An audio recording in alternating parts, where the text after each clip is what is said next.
Uh, well, it was funny. Like I remember my mom said, if you have one more of these anxiety attacks and we have to go to the hospital, like, or if something's really wrong with you, I'm going to take you to a psychiatrist. Oh, And of course I had one like a week later, and she took me to the scariest psychiatrist in all of Atlanta, I think. And this guy, he had like the accent, he had like the cards and the big glasses. He was probably like 70 years old. And I was like, oh, I'm definitely not coming back to this guy. Like it was like it was such a bad thing. So from that point on, if anything, I just learned to internalize it a little bit more and not express it, which, as many of us know, is probably the worst thing you can do, because keeping that all inside is a recipe for disaster.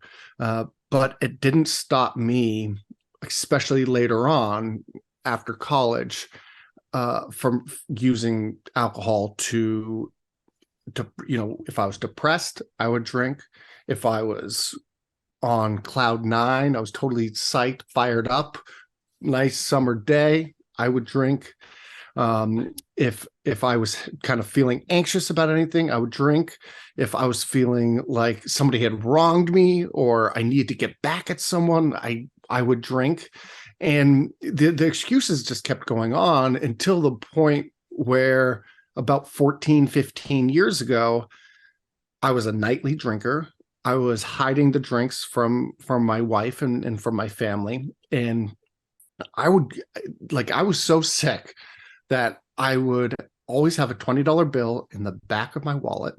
I would get it with cash back when I went to the grocery store so that my wife would never see it on any receipt or ATM.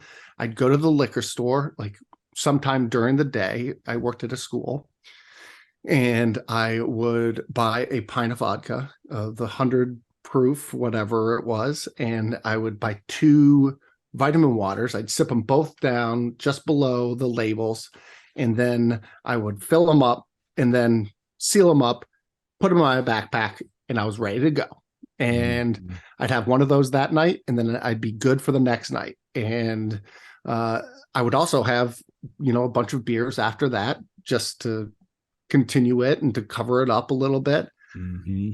But that road was a short one, and my existence unraveled very, very quickly.